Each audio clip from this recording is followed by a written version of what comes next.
So, this shouldn't take 10 minutes, but we'll go here. All right. Oh, we'll have questions. No worries.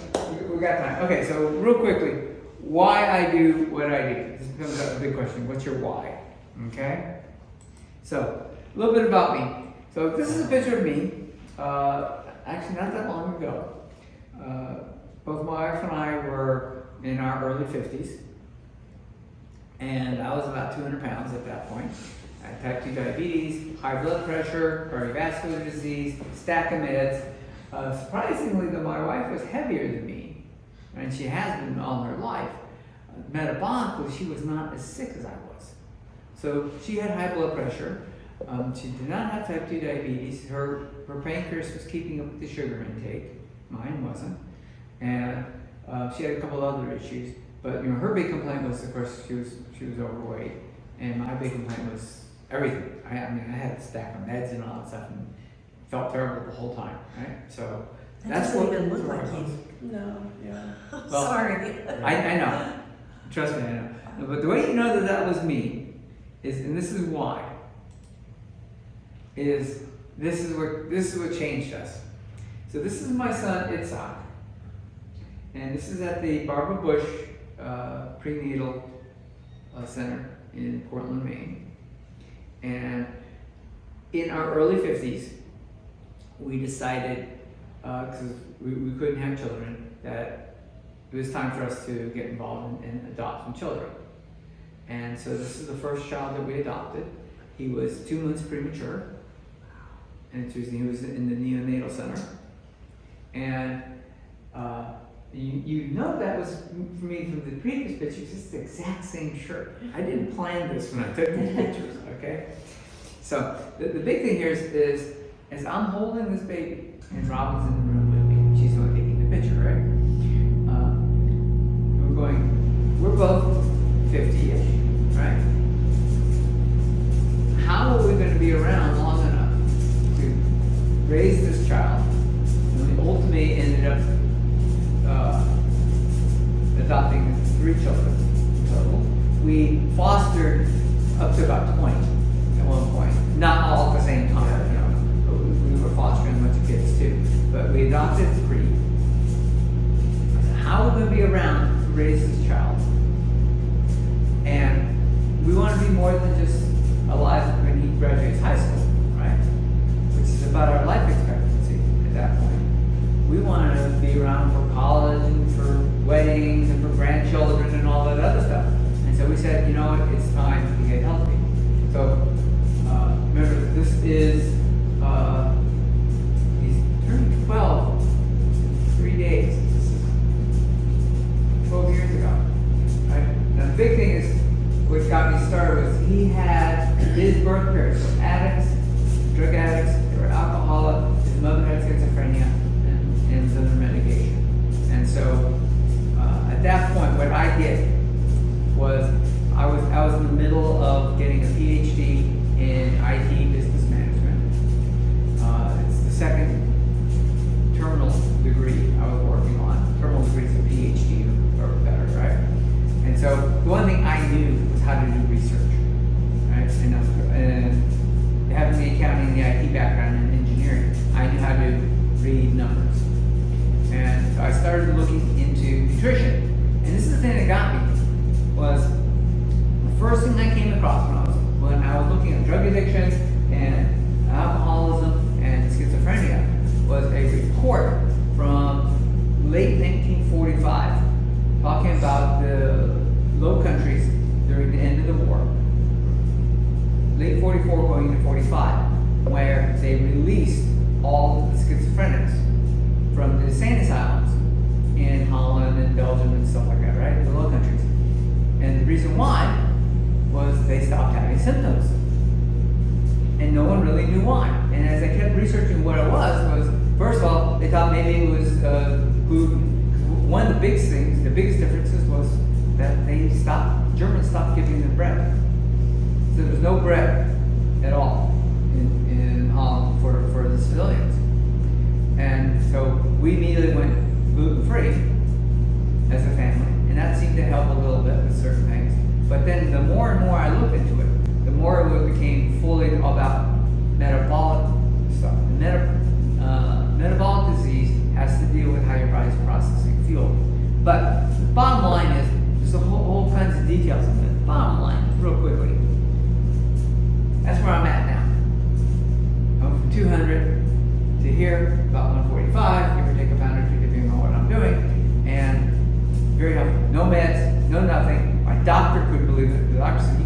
off your meds? I'm like, yes, I'm off them. I stopped taking them. I'm not listening to you.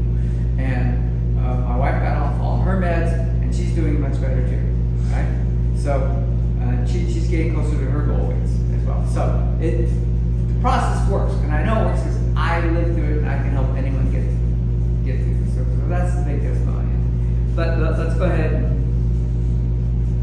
let's go through. So real quickly, I have last year gained a whole bunch of international certifications on health. As a health coach, I'm not a doctor. I am a health coach, but I do things that doctors can't. Now, one thing I want to talk to you about is take a look at this picture. Now, imagine this picture is your cells. Okay? And if you're eating the standard American diet, which is typically 50% or more carbohydrate, a lot of processed food in there, very unclean foods. What happens is all this stuff closes up in your cells, and the nutrition you're trying to provide your body is trying to get from one door to the other door, and it's having trouble because it's hard to get there. It's all cluttered, right? This is bad fuel. And what you want is something that looks a little bit more like this, where it's very easy for nutrition and micronutrients and macronutrients and everything to move back and forth where they want to. Now, I use car analogies quite a bit. If you take the human body, and I got a whole thing I teach on what you're supposed to eat, but just trust me. The human body is, the way it's designed, right, is to run as a high performance engine, right? Now, who's the fastest man in the world right now? Usain Bolt. Usain Bolt. Very sprinter, 100 meter sprint. Dude's a cheetah. Yeah, okay. There are, and what's the average height of people today? 5'10", 5'11". Something like that, right. Okay. There's a couple things. First of all, there's a picture of Thomas Jefferson, a painting of him meeting some Plains Indians. Thomas Jefferson was a tall man for the 18th century, right? He was like 6'2". These Plains Indians in the picture, and this reported, right? Historians reported, were 7-something. They towered over him, and this was normal for them. Plains Indians ate a very clean diet, right? They ate what we call a Paleolithic diet. They were tall. There are archaeological remains in Australia, which I found interesting, that they just found, that were the impressions left in the mud of these Aboriginal hunters. So 10,000 years ago, 12,000 years ago, right? Hunting prey. And based upon the size of the foot, the gait, and everything, they came up with a couple things. One, these guys were all 7 foot tall. They were running at speeds faster than Usain Bolt. Right? They had a stride that was probably longer than his too. Well, sprinters take a shorter stride. I know a little bit about sprinting. Sprinters, it's all about steps. So, but they were faster than Usain Bolt by the calculations, and they were chasing a very fast animal. And so, one of the things we know from the Plains Indians, from the Aboriginals, is that the way they would hunt is they would actually chase down the animals, and they may not be able to outrun the animals because most 4-footed animals are faster than us, no matter how fast we run. But you get people going in a chain. You could chase down the animals to the point where they tire out, and then you can kill them and eat them. And so we're designed to be, really high intense engines that run at full optimization. Now, the problem is that we are like an IndyCar or a NASCAR engine, right? But we're feeding it the lowest, cheapest grade of gasoline you can get. This is what those car engines look like. If you put cheap gas in it, I don't know anything about engines, but you get gum from residues from the poor gas build up in the engine. It clogs everything. All the components get corroded, right? And that causes problems. That's why in NASCAR or IndyCar or F1 racing, do they use regular gasoline? Oh heck no! They use high grade fuel, right? Because they're using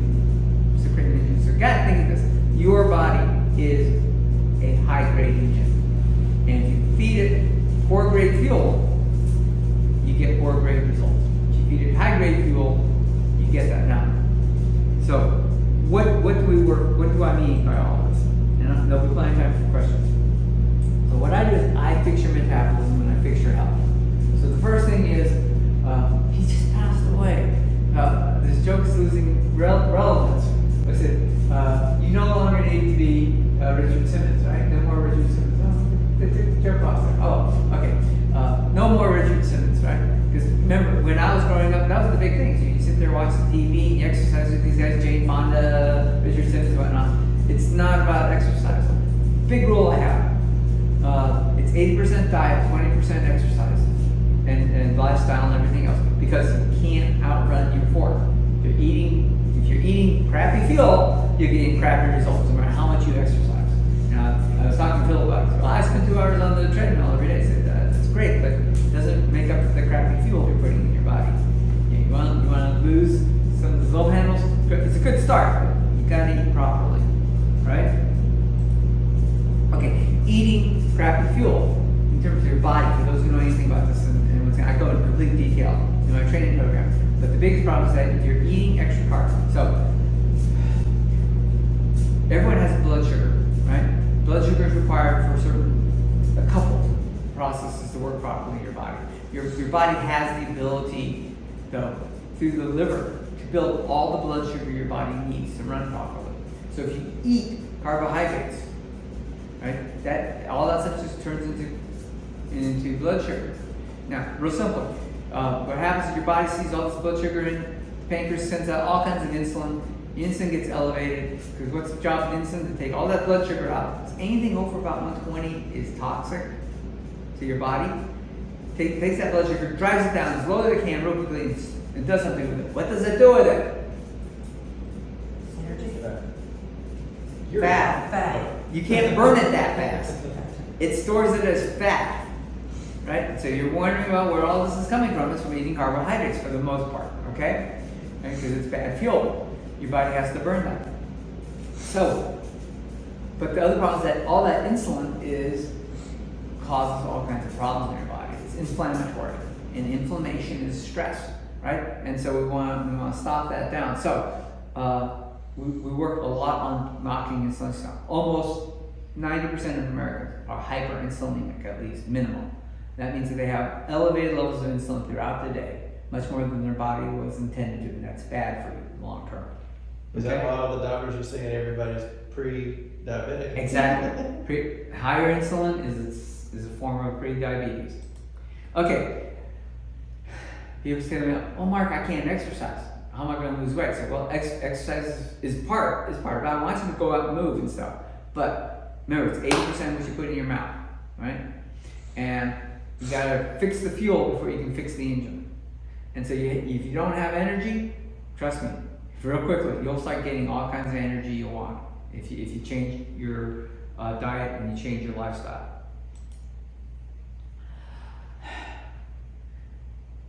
90% of Americans or more, and around the world it's very high, have what's called brain fog and or other mental issues. Anxiety is attached to metabolic problems. Depression is attached to metabolic problems, right? Alzheimer's, dementia are all metabolic problems. They are not other things. The two best books that came out, and I talk about them a great deal in my studies, is one called Change Your Diet, Change Your Mind by Georgia E., and the other is Brain Energy by Chris Palmer. And both of these are highly respected educators from Harvard University Medical School. They are psychiatrists. They've been in their field for over 20 years, and they're starting this revolution in mental health, all about not prescribing drugs, which barely work, but prescribing a diet plan that clears out, gives you the proper fuel so that you don't have the brain problems. Most people I work with are amazed how quickly their brain fog goes away, and they don't remember being so clear in their thought process. They think faster, they remember more, they can do anything. So I mean, if I had to compare it, it's Joe Biden at the debate forgetting what he was saying, to Donald Trump having the presence of mind, even after getting shot in the head, to stand up and remind the crowd, I'm here for you, and raising up his fist, right? Now, love or hate Donald Trump, I don't care. That was a great moment. That this guy took a shot and didn't say, get me off the stage, but he had the presence of mind to tell the audience, fight, I'm here for you, right? You got that's important. So you gotta keep that in mind. Where did B and I step from? I update this one. Okay, old age is for sissies. This is a big one. People are telling me the average life expectancy in America is dropping. And it's dropping every year. And there's no need to it. So there's a thing, one of my mastermind groups is on epigenetics. Epigenetics is how genes express themselves in your cells. And if you look at the study of epigenetics, your body was designed to live to at least 120. That's not an upper range, that's a minimum range before the cells start to stop repairing themselves properly, right? So if you're not living to 120, and I'm not talking about living in an old age home in a wheelchair, barely able to move. I'm talking about living to 120 in full health and vigor or more, then you're not living up to your potential. And if you want to get to that point where you're living in full potential, you got to change the fuel. The fuel is the key source to everything, right? And my favorite character in the Bible on this one is Caleb, right? I remember Caleb and Jacob, not Jacob. Caleb was one of the 10 spies, and right, came back. He was one of the two that said, "No, let's go get it." And after 40 years, so now he's 60 something, right? They're going back into the Holy Land, and he goes, "I want that mountain." He's pointing to this mountain as they're crossing the Jordan River, and it's one of the highest mountains, and it's got these people on it. A tribe of the Canaanites who were known to be cannibals and were notorious for being tall and big and just eating people, right? And he said, "I want that mountain," right? And he took it with his family. That was the mountain he took. That was his land. And he's going 60, 80 years old, right? 40, about 80 years old. Full vigor, right? When you read the Bible, all these people who are doing stuff in their 90s and 100s and 120 years, that's because their body was designed to be that old. You can do that, right? And I've got 50 years of damage to my body eating a sad diet. And what am I doing right now? I'm at 63 years old, right? I am training to run a marathon at the end of this year. I'm going to make it, okay? You could do it. You could do it. Okay, and the big one for everyone, this is for adults only. What happens to a lot of people as we get older? Well, you start losing your sex drive. And there's absolutely no reason for that. It's part of life, it's part of your health. But if you have the right fuel in your body, right? Don't watch the TV where the guy is saying, take this drug that increases your testosterone. No, that doesn't work properly. Eat the right fuel, get the proper lifestyle, and that will help. Okay? So, that's what I do, and that's why. The details, of course, are quite long to talk about, but that's just a quick summary. Questions? Whenever you were at your doctor's office and you told him that you stopped all of your meds, did that make him question his industry? No. What happened was, first of all, they would tell me that that's wrong, you're endangering your health. And I would go back, remember, this is my background, is I'm a researcher. And I would bring up 10 or 12, I'd print them out, research studies that show that I don't need this anymore, and that the advice was bad. And then my doctor, who liked to play the game with me, would hand over research to me and say, well, here's the research that says this is good. And I looked at the research, well, here's the problem. This is a flawed study, it doesn't work properly. Their methodology was wrong, it doesn't work. This is the wrong study, methodology's been improper. What they're saying is, it doesn't work, right? So like one of the ones that my doctors, all my doctors, for the last 20 plus years, have been trying to get me to take the statin drug, right? Because statins are healthy for you. They improve your health, they reduce your LDL cholesterol, and I'm not a doctor, so do not take this as medical advice, right? But what they tell you is that if you look at the Lipitor ad, right? There's an ad for Lipitor, and by the way, only 2 countries allow pharmaceuticals to advertise. What are those 2 countries besides the U.S.? England, maybe? New Zealand. New Zealand, right? No, Canada doesn't allow it. Only the U.S. They get the overflow from us because I'm still getting all our advertising. But only the U.S. and New Zealand allows it. So, Lipitor, which has been advertising statin drugs forever, is shocking the number 2 profitable drug in the world. So there's a reason why they're doing this, right? But what they say in the ad is 30% reduction of risk of heart disease, of cardiovascular event. That sounds impressive, right? If I get 100 people together, we all take a statin, then we're all liable to get a heart attack, and 70 of us, we still get it, but that's okay, but 30 of us won't because of this drug. That's not bad, right? Let me tell you the truth. And so we have to know numbers. 30% reduction means it's a relative risk, which means that the actual risk went from wherever it was down 30% in their study. 10,000 people took Lipitor for 10,000 hours. 10,000 people took Lipitor, took a placebo for 10,000 hours. The rate of death, right, from cardiovascular disease in the group that didn't take Lipitor, right, was 1.8%. The risk of death, people who took Lipitor, was 1.5% or 1.4%. It went down 30%. But what they tell you is that any true risk profile, because you can't control everything with humans, right? Anything less than 200% is a worthless study. Right? It went down 30%. But the advertising is 30% reduction. It's not a 30% reduction. When you add on top of it all of the side effects of a statin drug that accumulate year after year, right, and the effects on that, and the fact that what the statin drug is supposed to do is reduce your LDL cholesterol. And did you know I've got a stack of studies from 40 years ago all the way up to just last year that point that the higher your LDL, especially as you get over 50, the longer you live.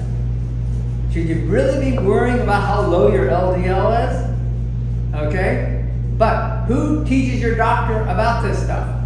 I love doctors, by the way. I love doctors. I have many great friends who are doctors. But who teaches the doctors about this stuff? The pharmaceutical industry, not medical school. Right? And even today, because of all the studies now and the accumulation of all the evidence, even the ADA, the American AHA, American Heart Association, no longer tells people to worry about their LDL. It's in small print. It's at the bottom of their website. You can barely see it, but it's there. Okay? But your doctor is taught by the pharmaceutical industry, which is making billions and billions of dollars selling statin drugs, that you are supposed to take statin drugs because your LDL is too high, and your doctor doesn't know better. What average doctor spends 7 minutes with you, you can go visit them at right? Churn and burn, right? 7 minutes. They're going to go with what the drug rep tells them, right? And what they were taught. And so your doctor cares about your health, but they may not have the most current information. Okay? Oh, by the way, the guy who invented statin drugs was a Japanese researcher, University of Tokyo. When his doctor tried to tell him to take a statin drug, he said, "Hell no, I'm not taking that stuff. It'll kill you." That tells you something about it. Okay? Any other questions? Question. Yes, sir. Insulin resistance. I hear that all the time, and I hear stuff about gut biome. Mm-hmm. Okay. So insulin resistance is when you've taken in so much sugar that insulin just doesn't, is not effective on that overload. Is that the definition of insulin? Close. I got, and I think the simplified version. Now, being the simplified version, there's all kinds of things. You know, if anyone who's watching this as a doctor can poke holes in this. But this is the simplified version, right? With an elevated amount of glucose in your blood. Remember, anything over about 120, your body's going to try to drive it down as quickly as possible because that's toxic, right? So your pancreas spits out all kinds of insulin in response to that to lower the blood sugar. So you have a higher level of insulin, and if you're constantly eating sugar, so that your blood sugar constantly is elevated, you have a constant higher level of insulin than you normally should have. Over time, the pathways that insulin uses to take the glucose in your blood and put it into the fat stores, or a little bit goes into the mitochondria in terms of the energy that it's minor, right? Those pathways start to become they're one-way doors in the cell, right? So if you got a fat cell, that pathway, it's one-way door. Insulin unlocks the door and tries to put more energy into that fat cell. Well, if the fat cell gets big enough where it's full, it says, I can't store anymore, right? And so it doesn't allow insulin to unlock that door. That's insulin resistance, right? And what happens is, the one place that they can put it is in your liver and in your other organs, and you start developing what's called fatty liver disease, which affects the entire body badly. And once again, most Americans have markers for fatty liver disease. You may not have been diagnosed with fatty liver disease, but you probably have markers for fatty liver disease because your liver is suffering from all the extra glucose in your system. And so in simple terms, it's having a chronically elevated amount of insulin in your bloodstream in reaction to sugar. Now, this is where I talk with doctors, when I talk with people who go to the doctor and say, I don't have insulin problems. My doctor took my blood test and he says, my blood sugar is at 125. I said, well, that's 1 point in time. And so yes, and if you took the A1C test, which is the supposedly the 90-day amount, there's all kinds of problems with that, but that's a simplified version, right? So let's say your A1C came in at 5.8 or under 6. Doctor said, okay, you're good. You're not pre-diabetic. Pre-diabetes is when you're like 5.8, 5 to 6. You're diabetic, you're at 6.5. Your marker's good. But what the doctor can tell is that you probably have high insulin throughout the day, which is inflammatory, causes great stress to the body, and may not show up for years because your body's doing what it's supposed to do, which is to drive down that blood sugar, right? To eliminate that toxicity. And so on all these simple little tests that doctors take, it looks like you're not diabetic. When the reality is you are. Okay? And pop quiz. Which country has the highest number of diabetics in total? I'd say No. China. Close. I said it the other day. India. The only country that has an immensely large population, percentage of the population that is vegetarian for religious reasons, has the highest diabetes problem in the world. Second highest is China. Then the United States. And it's all because what did they eat primarily in India? Rice. Grains. Sure. Lots of grains. Grains and vegetable oils. What do they eat in China? Lots of grains and vegetable oils. Okay? So think about it. Average body. Anyone tells you that they're vegetarian and you think they're eating vegetables, keep this in mind. Average body. Calories is a poor marker, but it works, right? Because we all know something about calories. Average person needs 1,800, 2,000 calories a day. That's it, right? To make the numbers easy, let's use 2,000. If you're eating vegetables and nothing but vegetables, you can eat 10 pounds of green leafy vegetables and not get anywhere close to 2,000 calories. Where you get the calories in the salad is from the oils and the crap you throw on the salad. It is not the green leafy vegetables. You'll starve to death if you ate nothing but green leafy vegetables or broccoli or cauliflower or any of that stuff. There's not enough nutrition in vegetables to keep you alive, right? You need the energy. And so you look at primarily vegetarian countries or areas, like India is a perfect example. They're eating all kinds of oils, seed oils that are bad for you because they're highly processed. They're eating all kinds of carbohydrates. They're eating lots of carbs in terms of grains. It's not vegetables, it's grains, right? And China does the same thing with rice and wheat and all that stuff. And they have all the problems.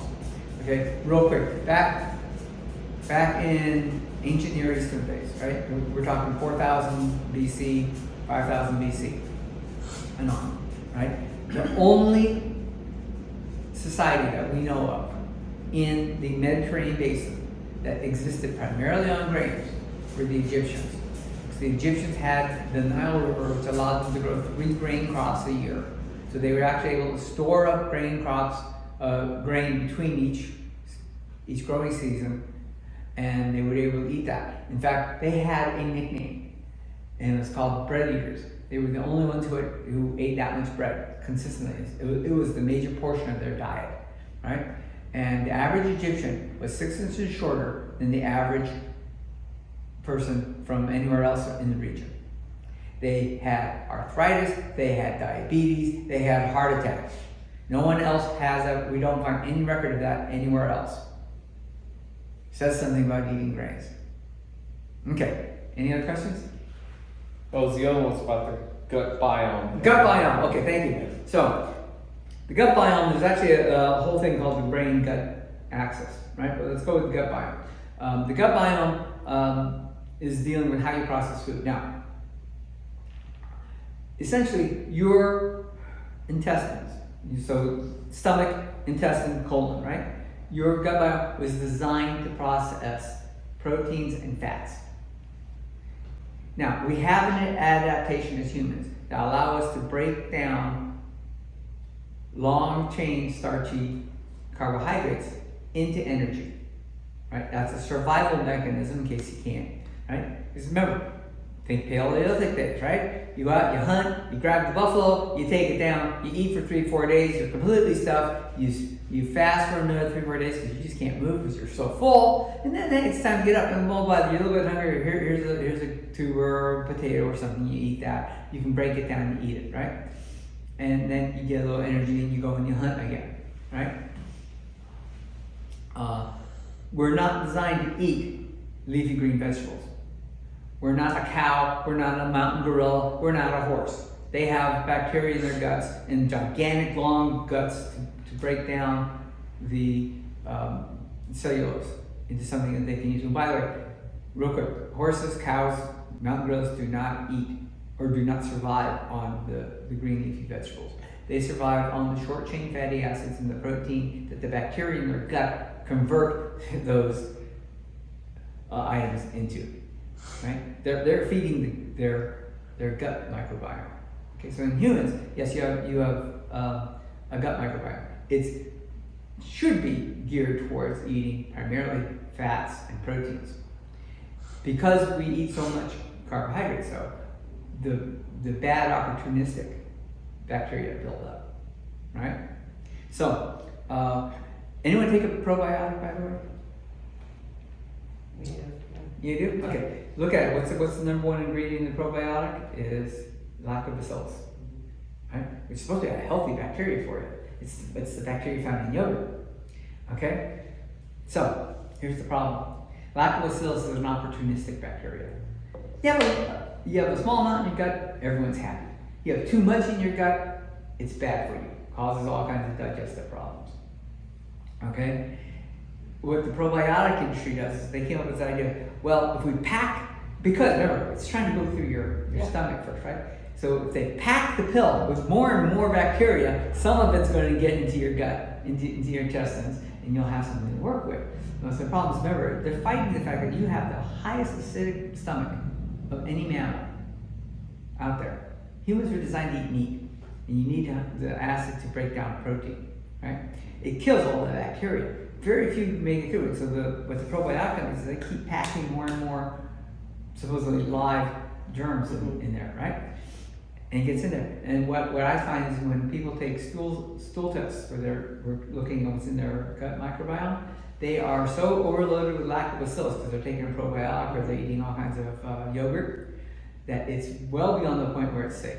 It's now in that opportunistic range, along with a bunch of other bacteria. And what happens is it attacks the lining of the gut, opening up the spaces for it, and so then the carbohydrates and other particles can actually get between the cells, get into your bloodstream, which your body sees as an invader. It starts marshaling out through the white blood cells to attack it. You're in a constant state of inflammation. You have gut problems, you're having digestive problems, you have GERD, you're having you're burping all the time, right? You can't digest your food properly. Yeah, eating the wrong fuel causes gut microbiome problems. Okay? Anything else? Because we're at that point. Well, thank you so very much. And that's it. I know everyone has at least done the initial sign up. When I get everything out, you'll be getting information. I've got a year of teaching you all this stuff about how to eat properly and how to put in premium fuel in your premium engine. Thank you very much. Thank you. Thank you.